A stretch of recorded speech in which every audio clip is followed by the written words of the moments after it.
വേദിയിലിരിക്കുന്ന ബഹുമാനപ്പെട്ട താനൂർ നിയോജക മണ്ഡലം MLA അബ്ദുറഹ്മാൻ അണ്ടത്താണി സാഹിബ്, അതുപോലെ തന്നെ മലപ്പുറം ജില്ലാ MSFന്റെ സെക്രട്ടറി VK ജലീൽ സാഹിബ്,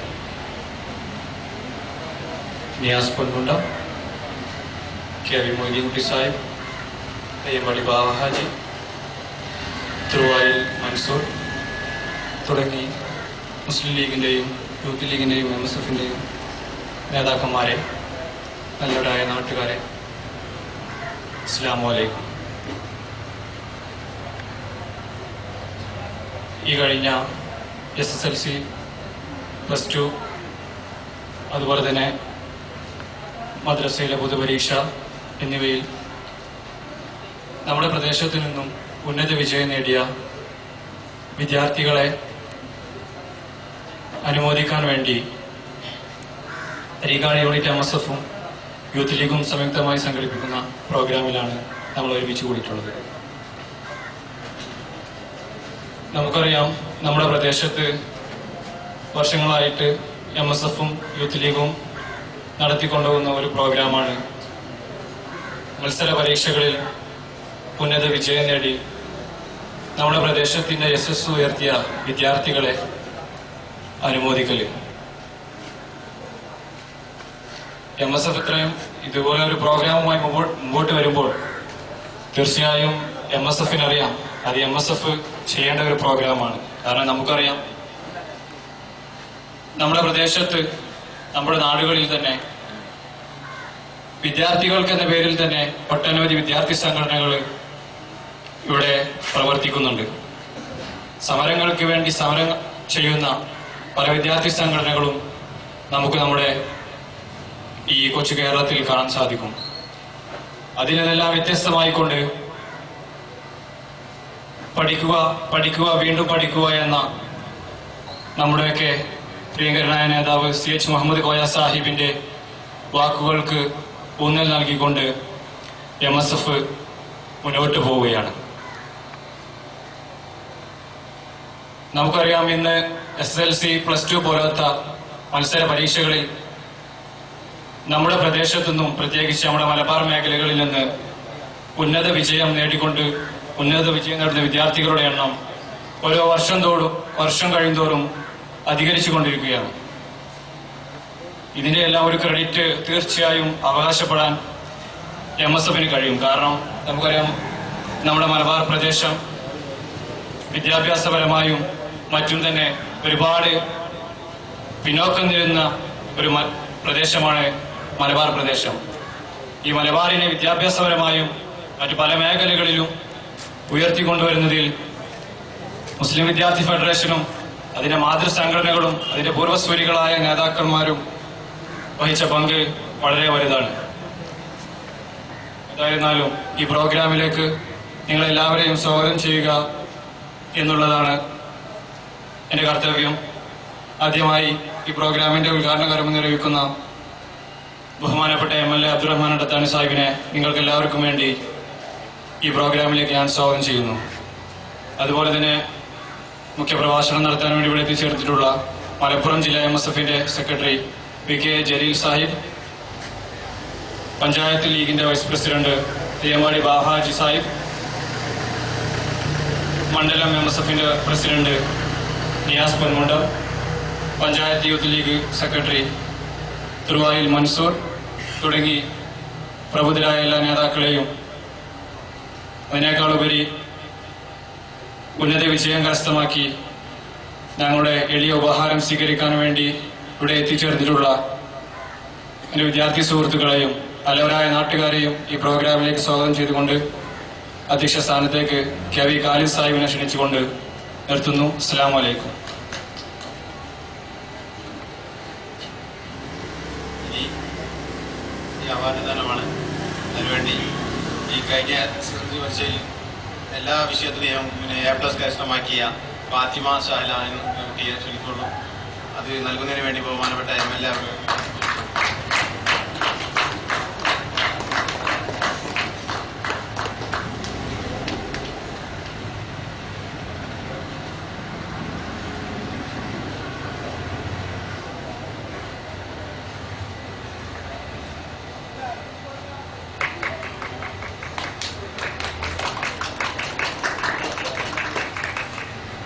അടുത്തത് Sadiqali AV 8 A+.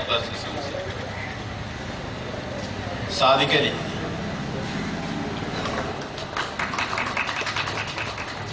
Jahana KV.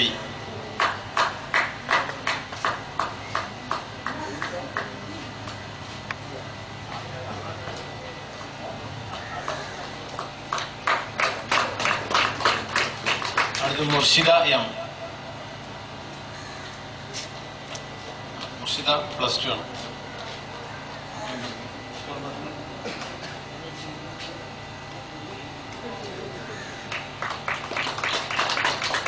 അടുത്തത് കഴിഞ്ഞ സംസ്ഥയുടെ പൊതുപരീക്ഷയിൽ ഉന്നത വിജയം നേടിയ മോസിന V.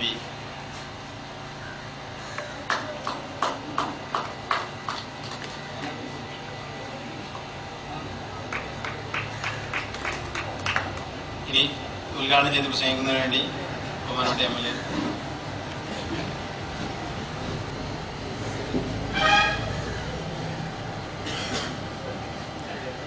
പ്രിയപ്പെട്ട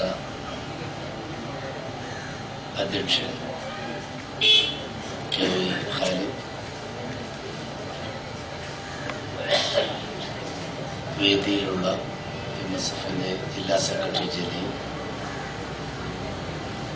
താനൂർ നിയോജകമണ്ഡലം MSFന്റെ പ്രസിഡന്റ് നിയാസ് കുന്നോളം, KV മൊയ്തീൻകുട്ടി സാഹിബ്, മൻസൂർ തുറവായി, ഇമാം ഖാസിം,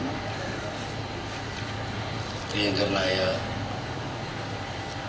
തിരുവമ്പാടി ബാബാജി സാഹിബ്, ഈ ചടങ്ങിന് സ്വാഗതം ആശംസിച്ച സിയാദ്, സാദിഖ്, മറ്റ് വേദിയിലുള്ള വിശിഷ്ട വ്യക്തിത്വങ്ങളെ, ഇന്ന് ഇവിടെ വെച്ച് ഈ അവാർഡ് ഏറ്റുവാങ്ങിയ മിടുക്കന്മാരും മിടുക്കുകളുമായ വിദ്യാർത്ഥിനികളെ, പ്രിയപ്പെട്ടവർ, വളരെ സന്തോഷകരവും മാതൃകാപരവുമായ ഒരു ചടങ്ങാണ് ഇവിടെ നടക്കുന്നത്. MSFന്റെ ആഭിമുഖ്യത്തിൽ ഈ പ്രദേശത്ത് നിന്ന് ഇക്കഴിഞ്ഞ പരീക്ഷയിൽ ഏറ്റവും മികച്ച മാർക്ക് വാങ്ങി വിജയിച്ച കുട്ടികളെ അനുമോദിക്കുകയാണ്.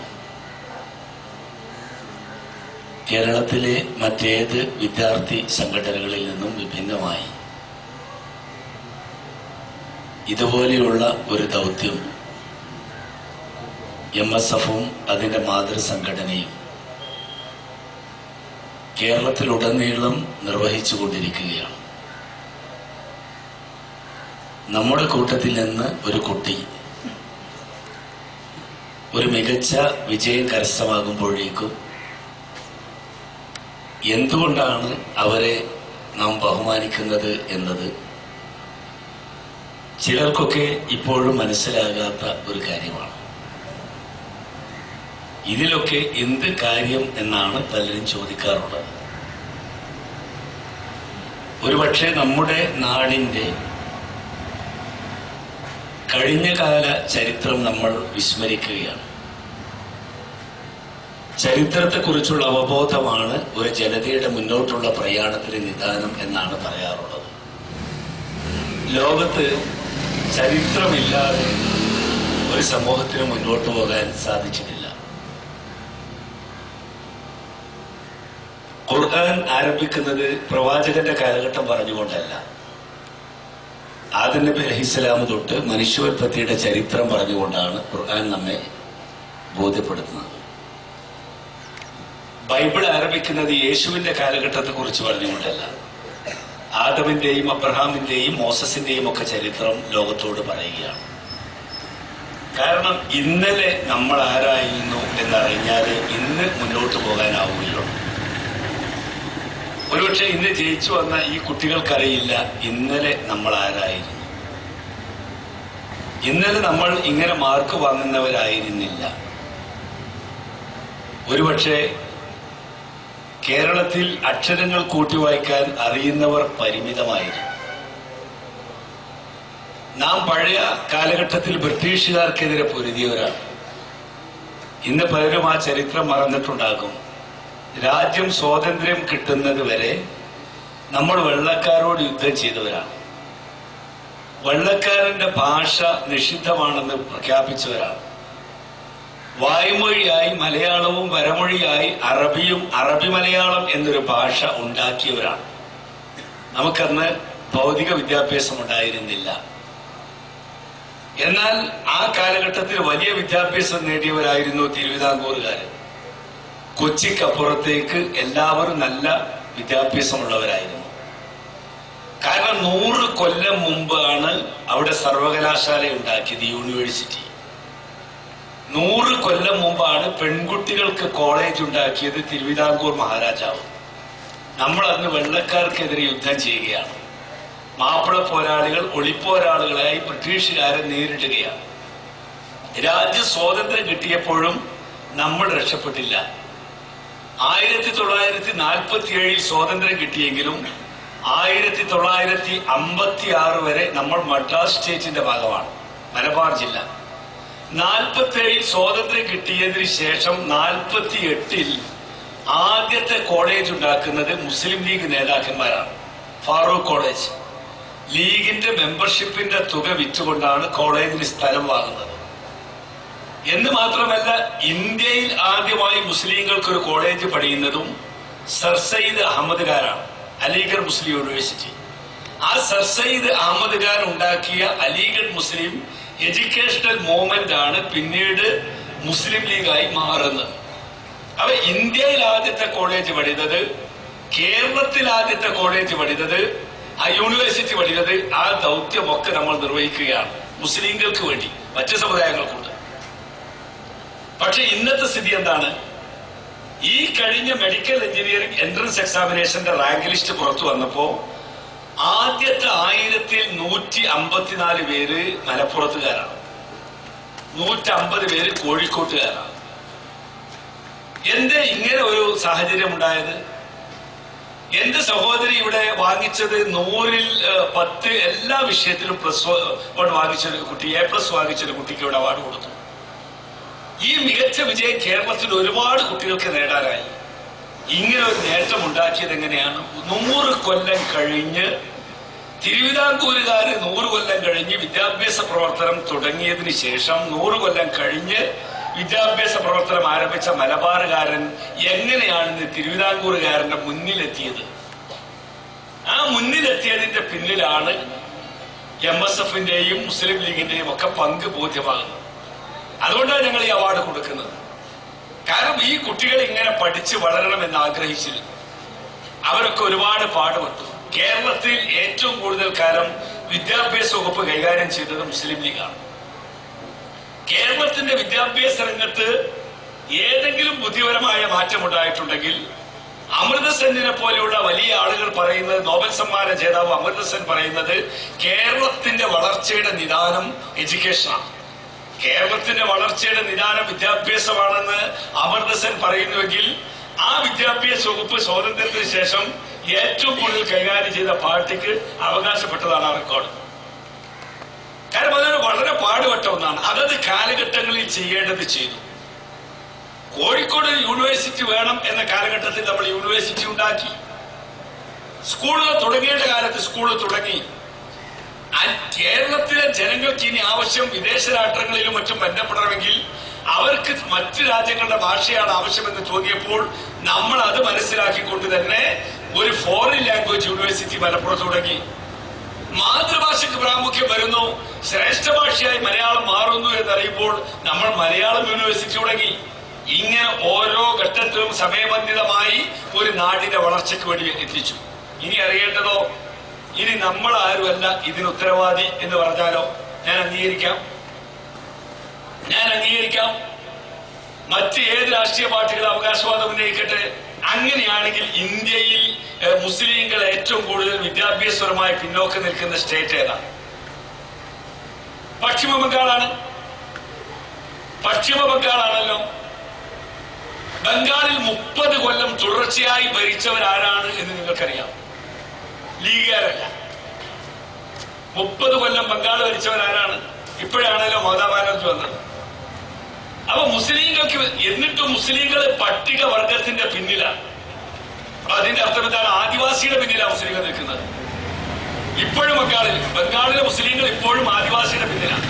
അതുകൊണ്ടാണ് രാവിലെ കോട്ടയ്ക്ക് ബസ് സ്റ്റാൻഡ്, നമ്മൾ തിരൂർ ബസ് സ്റ്റാൻഡിന്റെ വാതിൽക്ക് പോയാൽ അവിടെ ഇങ്ങനെ ജോലി ചെയ്യാൻ വേണ്ടിയിട്ട് ബംഗാളികൾ വന്നിരിക്കുന്നത്. എന്താ പേരെന്ന് ചോദിച്ചാല് Salman bin Faris, Abdurahman bin Auf ഒക്കെ നല്ല സഹാബാക്കളുടെ പേരാണ്. പക്ഷെ ഒരു വരി അവർക്ക് എഴുതാൻ കഴിയില്ല. ദീനുമില്ല, ഭൗതിക വിദ്യാഭ്യാസവും ഇല്ല. കേരളം അങ്ങനെയല്ല. കേരളം അങ്ങനെയല്ലാത്തൊരു പശ്ചാത്തലം. ഇത് ഇന്ത്യയുടെ മറ്റേത് സ്റ്റേറ്റിന്റെയും ചിത്രമാണ്. 2 സ്റ്റേറ്റിലെ മുസ്ലിങ്ങൾക്ക് ഈ വളർച്ച ഉണ്ടായിട്ടുള്ളൂ. ഒന്ന് കേരളവും ഒന്ന് തമിഴ്നാടും. ആ 2 വളർച്ചയുടെയും കാരണക്കാരാരാണെന്ന് രാജ്യത്തിലെ പഠന റിപ്പോർട്ടുകൾ രജീന്ദ്ര സച്ചാറടക്കമുള്ള ആളുകൾ കണ്ടെത്തി പറയുന്നത് അത് ഖായിദെ മില്ലത്ത് മുഹമ്മദ് ഇസ്മായിൽ സാഹിബാണ്. മുഹമ്മദ് ഇസ്മായിൽ ഫ്രം മദ്രാസ് എന്ന് പറഞ്ഞാൽ ഇസ്മായിൽ സാഹിബാണ് എന്ന് പറഞ്ഞാൽ ലീഗാണ്. കാരണം അങ്ങനത്തെ ഒരു ഗവൺമെന്റ് രേഖയിൽ ലീഗിന് എഴുതാൻ വയ്യല്ലോ. അപ്പൊ ലീഗിന്റെ പ്രസിഡന്റിന്റെ പേര് പറഞ്ഞു, അല്ല വേറൊന്നും പറയാൻ പറ്റില്ലല്ലോ. അതുകൊണ്ടാണ് ഒരു കുട്ടി ഒരു അവാർഡ് വാങ്ങുമ്പോൾ നമുക്ക് സന്തോഷം തോന്നുന്നത്. നമ്മൾ ഉദ്ദേശിക്കുന്നത് നല്ല പഠിച്ച് വളർന്ന് നാടിന് ഗുണം ചെയ്തൊരു ജനറേഷൻ ഉണ്ടാകണം. നിങ്ങൾക്കറിയാം, കമ്പ്യൂട്ടർ ഇങ്ങനെ വ്യാപകമാവും നമ്മൾ കരുതിയില്ല. ആ സമയത്തല്ലേ നമ്മൾ അക്ഷയ തുടങ്ങിയത്. ഈ അക്ഷയ തുടങ്ങുന്ന കാലത്ത് ഞാൻ ഇവിടെ ഒന്ന് പ്രസംഗിക്കുന്നല്ലോ. അന്ന് കുഞ്ഞാലിക്കുട്ടിക്ക് കമ്പ്യൂട്ടർ കച്ചവടത്തിനാണ് അക്ഷയ എന്നല്ലേ പറഞ്ഞത്. ഞങ്ങൾ പറഞ്ഞു എല്ലാ കമ്പ്യൂട്ടർ എന്താണെന്ന് ജനങ്ങളൊന്ന് പഠിക്കട്ടെ, ജനങ്ങളൊന്ന് പഠിക്കട്ടെ. അന്ന് നിർത്തിവെച്ച അക്ഷയ സെന്ററുകൾ ഒന്നുകൂടി തുറക്കാൻ പറ്റുമെന്ന് വെച്ചിട്ട് കിടക്കുന്ന പേരാണ്. അക്ഷയക്ക് ഒരു ലൈസൻസ് കൂടി കിട്ടും അല്ലേ? അതിപ്പോ തുറക്കാൻ നടക്കുക എവിടെയാണ് തന്നെയാണ്. അന്ന് നമ്മൾ പറയുമ്പോൾ നമ്മളെ ഏമാക്കിയവരാണ്. കാരണം ലോകത്ത് വരാനിരിക്കുന്ന എന്തിനായി ജനങ്ങൾ നമ്മൾ കമ്പ്യൂട്ടർ പഠിച്ചത്? ലോകത്തൊരു മാറ്റം ഉണ്ടാകാൻ പോവാണ്. ഇപ്പൊ ഈ പാസ്സായ ഈ കുട്ടികൾ നാളെ പഠിക്കണമെന്നുണ്ടെങ്കിൽ ഏത് ലൈബ്രറിയിലാണ് പോവാ? ഞങ്ങൾ വെറുതെ MSF പറയാത്. നിങ്ങൾക്ക് ഈ കുട്ടികൾക്ക് നാളെ ഒരു ഉന്നത ബിരുദം പഠിക്കാൻ ഏത് ലൈബ്രറിയിലാണ് പോവാ? മലപ്പുറം ജില്ലയിൽ ലൈബ്രറി ഇല്ല, എന്നാ പഠിച്ചോളി. സാധാരണ ഉപരിപഠനത്തിനോ അല്ലെങ്കിൽ റിസർച്ചിനോ ആവശ്യമായ ഒറ്റ ലൈബ്രറി മലപ്പുറത്തില്ല. ഇപ്പൊ എന്റെ മോൻ റിസർച്ചിന് പോയിട്ടില്ല, തിരുവനന്തപുരത്താണ്. തിരുവനന്തപുരത്ത് ലൈബ്രറി ഉണ്ട്. തിരുവനന്തപുരത്ത് town public library, central library, അതുപോലെ തന്നെ university library, American library, British library, അങ്ങനെ ലൈബ്രറിയുടെ ഒരു പടയാണ്. ലൈബ്രറിയുടെ ഒരു പടയാണ് തിരുവനന്തപുരത്ത്. അത് ചെറിയ ലൈബ്രറികളല്ല. ആ ലൈബ്രറികളൊക്കെ ലക്ഷക്കണക്കിന് രൂപ ചെലവഴിച്ചിരുന്നതാണ്. ഈ മലപ്പുറം ജില്ലയിൽ ഒരു കുട്ടി എവിടെ നിന്ന് ഏത് ലൈബ്രറിയിൽ പോയിട്ടാണ് റിസർച്ച് നടത്തുക? ഇല്ല, റിസർച്ച് ലൈബ്രറി നമുക്കില്ല. ഈ കുട്ടിക്ക് ഇതിനുള്ള പരിഹാര മാർഗം എന്താണ്?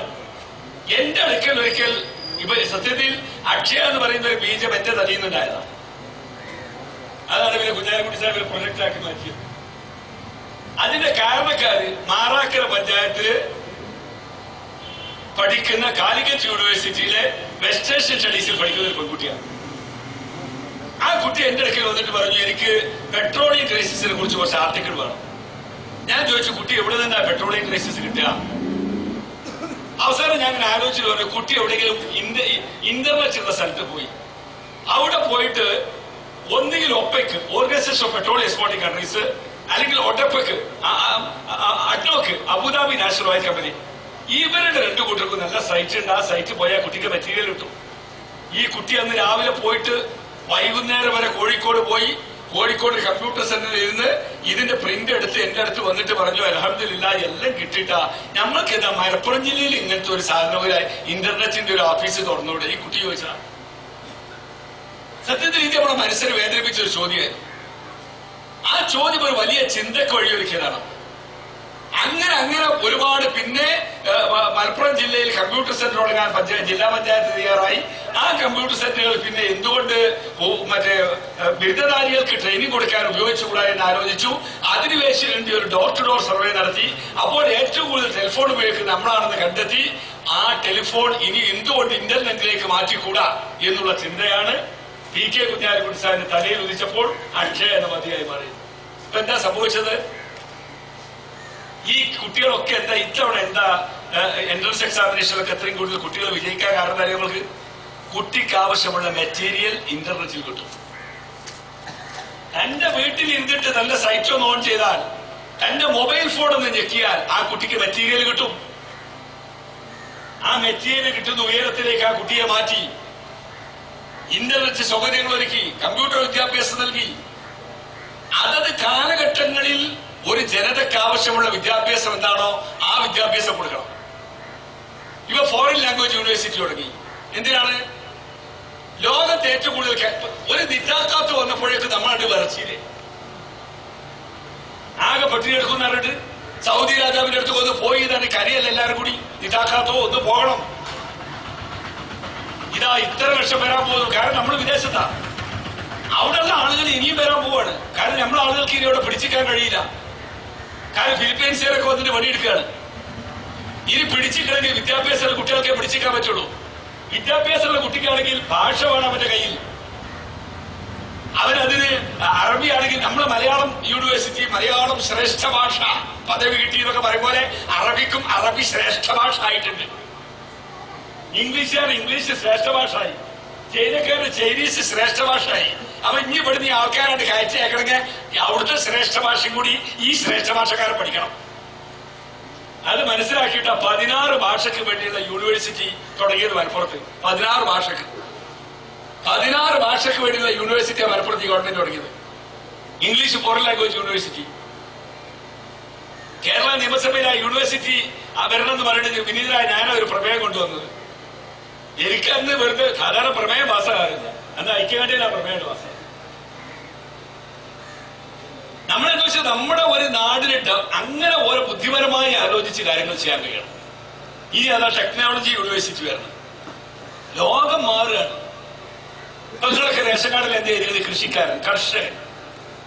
എന്ത് കൃഷി നമുക്കൊക്കെ ഉള്ളതെന്ന് അറിയോ? അല്ല, കൃഷി എന്നാണല്ലേ എഴുതിക്കുന്നത് റേഷൻ കാർഡിലല്ലേ? പാപ്പാക്ക് പഴയ കാലത്ത് 10 ഏക്കർ ഉണ്ടായിരുന്നത് 10 മക്കൾക്ക് പിന്നെ ഓരോ ഏക്കറായി. ഓരോ ഏക്കറും കുറിച്ചിട്ട് 30 സെന്റായി. 10 സെന്റിൽ ഒരു പേര 50 ഇറയിലെ വെള്ളം മറ്റവന്റെ വരിക്ക് പോയി വീഴുക. പെയിന്റ് അടിച്ചാലും കൂടി കാര്യമില്ല. അതാണ് ഞാനും നിങ്ങളൊക്കെ കൃഷിയിൽ എഴുതിച്ചു ചെയ്തത്. ആ കൃഷിയിൽ നിന്ന് മാറി ആ കൃഷിക്ക് ഭൂമിയുടെ വിസ്തൃതി കുറഞ്ഞാൽ ആ വിസ്തൃതി കുറഞ്ഞ ഭൂമിയിൽ കൃഷി ചെയ്യാം. ചൈനയിൽ ഇപ്പൊ മണ്ണിൽ തന്നെ കൃഷി ചെയ്യുന്നു. ഇങ്ങനെ പൈപ്പിൽ വെള്ളം നിർത്തിയിട്ട് ആ വെള്ളത്തിലേക്ക് വെള്ളത്തിന്റെ മണ്ണിന്റെ കണ്ടന്റ് വെള്ളം വഴി കൊടുത്തിട്ട് പച്ചക്കറി കൃഷി നടക്കണം. ഭൂമിയിൽ ടെക്നോളജി മാറിയിട്ടുണ്ട്. നാനോ ടെക്നോളജി വന്നു. നാനോ ടെക്നോളജി ഏറ്റവും കുറഞ്ഞ സ്ഥലത്ത് നിന്ന് ഏറ്റവും കൂടി ഈൽഡ് ഉണ്ടാക്കാം. ഒരു തെങ്ങുമെന്ന് ഇപ്പൊ കിട്ടുന്നത് 40 തേങ്ങയാണെങ്കിൽ 400 തേങ്ങാക്കി മാറ്റാം. ലോകം എങ്ങനെ ചിന്തിക്കുകയാണ്. അപ്പൊ കാർഷിക രംഗത്തെ ശാസ്ത്രജ്ഞന്മാരുണ്ടാകുന്നു, എല്ലാ മേഖലയും ശാസ്ത്രജ്ഞന്മാരുണ്ടാകുന്നു. നല്ല വിദ്യാഭ്യാസമുള്ള ഒരു സമൂഹത്തിനെ ഇനി മുന്നോട്ട് പോകാൻ കഴിയും. അവിടേക്ക് ലോകം മാറുകയാണ്. അതുകൊണ്ടാണ് ഇനി വിദ്യാഭ്യാസ രംഗത്ത് വളർച്ച ഉണ്ടാകണം. അതോടൊപ്പം തന്നെ ഭൗതിക വിദ്യാഭ്യാസ രംഗത്തെ വളർച്ച മതവിദ്യാഭ്യാസ രംഗത്തും വേണം. അതുകൊണ്ടാണല്ലോ കോളേജ് ഉണ്ടാക്കിയ ലീഗ് നേതൃത്വം തന്നെയാണല്ലോ ഭൗതിക വിദ്യാഭ്യാസം തുടങ്ങിയത്. കോളേജ് ഉണ്ടാക്കുന്ന ലീഗ് നേതൃത്വം തന്നെയാണല്ലോ മതവിദ്യാഭ്യാസം തുടങ്ങുന്നത്. കാരണം ഇത് രണ്ടും കൂടി വേണം. ഇത് രണ്ടും കൂടി ഇല്ലാതെ മുന്നോട്ട് പോകാൻ കഴിയില്ല. കാരണം മതവിദ്യാഭ്യാസം ഭൗതിക വിദ്യാഭ്യാസം കൂടി ഒന്നിച്ചു കൊണ്ടുപോയില്ലെങ്കിൽ ഒരു സമൂഹത്തിന് മുന്നോട്ട് ജനങ്ങൾക്ക് അതുകൊണ്ട് ഉപകാരം ഉണ്ടാവില്ല. അത് രണ്ടിനെയും കൂടി സമന്വയിപ്പിച്ചുകൊണ്ടോണം. അതുകൊണ്ടാണ് ഞങ്ങൾ സമസ്തന്റെ ഏറ്റവും നല്ല മാർക്ക് വാങ്ങിയ കുട്ടിക്ക് ആ അവാർഡ് കൊടുത്തു, സ്കൂളിൽ ഏറ്റവും നല്ല മാർക്ക് വാങ്ങിയ കുട്ടിക്ക് അതും കൊടുത്തു. രണ്ടും കൊടുക്കുക, രണ്ടിനെയും സമന്വയിപ്പിച്ചുകൊണ്ടുപോകാം. അപ്പൊ ആ രീതിയിൽ MSF ഒരു വലിയ ദൗത്യമാണ് നിർവഹിക്കുന്നത്. അപ്പൊ MSFകാരുടെ അവാർഡിന് മറ്റേതിനേക്കാൾ വിലയുണ്ട്. ഈ കുട്ടികളും ഈ അവാർഡ് ഏറ്റുവാങ്ങിയ കുട്ടികളോട് എനിക്ക് പറയാനുള്ളത്, നന്നായി പഠിച്ച് നാളെ കുറിച്ചുള്ള സ്വപ്നം നിങ്ങൾക്ക് ഇടാണ്. നല്ല പഠിക്കണം, യാതൊരു സംശയമാണ്. നല്ല സ്വപ്നം വേണം. ചില കുട്ടികളൊക്കെ പറഞ്ഞ എന്തിനാ പറ്റി നമ്മളിങ്ങനെ ആലോചിക്കുന്നത്, നല്ല ആലോചിച്ചോളൂ. നന്നായിട്ട് പഠിക്കും വേണം. കുട്ടികളോടൊക്കെ ഞാൻ വീണ്ടും പറയാണ്, നല്ല സ്വപ്നം വേണം. നിങ്ങൾ പൈലറ്റ് ആകാൻ സ്വപ്നം കണ്ടാൽ ഓട്ടോറിക്ഷ ഡ്രൈവറെങ്കിലോ, ഡ്രൈവറാകാൻ സ്വപ്നം കണ്ട ഒരു നഴ്സെങ്കിലോ, ഒരു ഡോക്ടറാകാൻ സ്വപ്നം കണ്ടാൽ എന്തെങ്കിലും ഒരു സ്വപ്നം കുട്ടികൾക്ക് വേണം. ചിലർ വെച്ചാൽ എന്റെ മോ ഡോക്ടർ എന്തെങ്കിലുമൊക്കെ ആകട്ടെ. എല്ലാ വിഷയം കൂടി എല്ലാ കുട്ടികൾക്കും കിട്ടിയെന്ന് തരില്ല. ചില കുട്ടികൾ ചില വിഷയങ്ങളെ പ്രാധാന്യം ഉണ്ടാവും. എല്ലാ വിഷയവും എല്ലാ കുട്ടികൾക്കും കിട്ടണമെന്നൊന്നുമില്ല. എന്റെ മോൻ എന്താ അങ്ങനെ കിട്ടാതെ ചിലപ്പോൾ നിങ്ങളെ കുട്ടിക്ക് പ്രത്യേകം ഒന്നിലായിരിക്കും കഴിയും. വേറെ ചില കുട്ടികൾക്ക് വേറെ ഒന്നിലായിരിക്കും കഴിയും. ആൽബർട്ട് ഐൻസ്റ്റീൻ ഹയർ സെക്കൻഡറി തോറ്റാണ്. ആൽബർട്ട് ഐൻസ്റ്റീൻ 2 വിഷയത്തിൽ മാത്രമേ നല്ല മാർക്ക് ഉണ്ടായിരുന്നുള്ളൂ, കണക്കിനും ഫിസിക്സിനും. കലക്ടർ ഫിസിക്സിനും പോളിടെക്നിക് പ്രിൻസിപ്പാൾ അഡ്മിഷൻ കൊടുക്കാതെ പറഞ്ഞപ്പോൾ ആ കുട്ടി ഓടുന്ന് കരഞ്ഞു. അതിന് പ്രിൻസിപ്പാൾ സർട്ടിഫിക്കറ്റ് വാങ്ങിച്ച് നോക്കുമ്പോൾ 2 വിഷയത്തിൽ 100% മാർക്കാണ്. ഒരു പോളിടെക്നിക്ക് ആവശ്യം 2 വിഷയം കുട്ടിക്ക് അഡ്മിഷൻ കൊടുത്തു. ആ കുട്ടിയാണ് ആൽബർട്ട് ഐൻസ്റ്റീൻ എന്ന ശാസ്ത്രജ്ഞനായി മാറിയത്.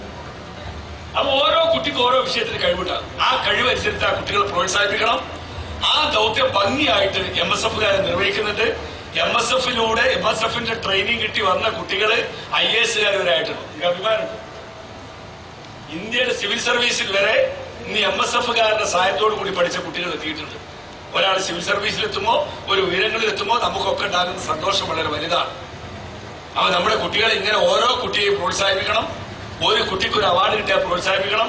ആ കുട്ടിക്ക് മറ്റു നിലയിൽ സാമ്പത്തിക സഹായം നൽകേണ്ട കുട്ടികളാണെങ്കിൽ ആ രീതിയിൽ ചെയ്യണം. വിദ്യാഭ്യാസ രംഗത്ത് സൗകര്യങ്ങൾ ഒരുക്കണം. അങ്ങനെയൊക്കെ എല്ലാം ചെയ്തുകൊണ്ടിരിക്കണം. അപ്പൊ നിങ്ങൾക്കറിയാം, അവിടെ പരിസരത്തുള്ള സ്കൂളുകൾ ഇപ്പൊ ഈ പഠിച്ച കുട്ടികൾക്ക് ഒരു സീറ്റ് പോലുമില്ല. കോളേജുകളിലേക്ക് ഇപ്പൊ നമ്മളെ താനൂർ വട്ടത്തിൽ ഗവൺമെന്റ് കോളേജ് ഈ വർഷം ജയിച്ചു. നമ്മുടെ തൊട്ടടുത്ത് പൊന്മുണ്ടത്ത് ഈ വർഷം +2 വരാൻ പോവാണ്. +1 തുടങ്ങാൻ പോവാണ്. നമ്മളെ കൂടെ ചെയ്യാൻ കഴിയുന്നൊക്കെ ചെയ്യാം. അപ്പൊ അതിനുള്ള നിലവാരം വർദ്ധിപ്പിക്കുക. രക്ഷിതാക്കളും അതിൽ ശ്രദ്ധിക്കുക. ഒരു കുട്ടിക്ക് മാത്രമല്ല, ഇത്തവണ മുഴുവൻ A+ ഉള്ള ഒരാളാണെങ്കിൽ അടുത്ത തവണ എനിക്ക് 10 ആൾക്കെങ്കിലും കൊടുക്കാൻ പറ്റും. അത് കഴിയണം. അത് കഴിയണം. നിങ്ങൾ വിചാരിച്ചാൽ നടക്കും. രക്ഷിതാക്കൾ വിചാരിച്ചാൽ അത് നടക്കും. സംശയമൊന്നും വേണം നിങ്ങൾക്ക്. നിന്റെ കുട്ടിക്ക് അത് പറ്റൂല, നിന്റെ കുട്ടിക്ക് അത് കിട്ടൂല എന്ന് പറഞ്ഞാൽ നിങ്ങൾക്ക് പറ്റും. ആരാ നിങ്ങൾക്ക് ബുദ്ധിയില്ല എന്ന് പറഞ്ഞത്? ഞാൻ താനൂര് കടപ്പുറത്തുള്ളവരോട് പറയാം, ഇത്ര ബുദ്ധിയുള്ള മനുഷ്യന്മാർ ഭൂമിയിൽ വരണ്ട. ഓരോ പാപ്പകാരന്മാർക്ക് എല്ലാ മീനിന്റെ കണക്കും കൂടിയത് കൈമല. അരിക്കാട്ട് കൊണ്ടുപോയ കൊട്ടനെ കായ് ഇത്ര കിട്ടാണ്ട്, രണ്ടത്തണി പോയ കൊട്ടം അത്ര കിട്ടാണ്ട് ഒക്കെ ഈ വെള്ളം എങ്ങനെ ആക്കരുത്. ഏരിയൊക്കെ കൂടില്ല. അത്ര നല്ല തലയാണ്.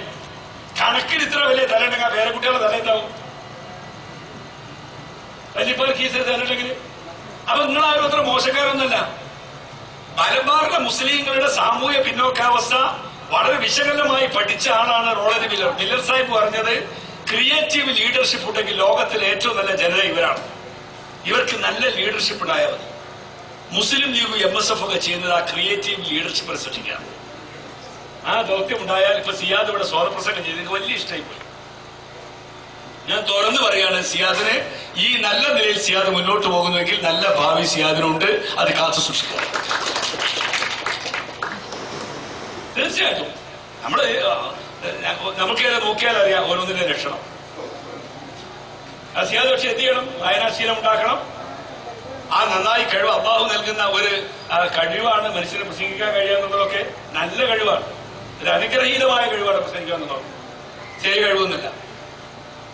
അതൊക്കെ നന്നായി വായിച്ചും ആ രീതിയിൽ ഉപയോഗിക്കുക. അപ്പൊ ഈ കുട്ടികൾക്ക് ഇവിടെ നിന്ന് അവാർഡ് ഏറ്റുവാങ്ങിയ കുട്ടികൾ നല്ല മിടുക്കന്മാരായി നാളെ സമൂഹത്തിന് ഒരുപാട് ഉപകാരപ്രദമായ കാര്യങ്ങൾ ചെയ്യാൻ സർവശക്തനായ അള്ളാഹു ഈ കുട്ടികൾക്ക് എല്ലാ കഴിവും പ്രദാനം ചെയ്യുമാറാകട്ടെ. ആമീൻ എന്ന് പ്രാർത്ഥിച്ചുകൊണ്ട് ഈ ചടങ്ങ് ഔപചാരികമായി ഉദ്ഘാടനം ചെയ്തായിരിക്കുന്നു. നിങ്ങൾക്ക് നന്ദി. അസ്സലാമു അലൈക്കും.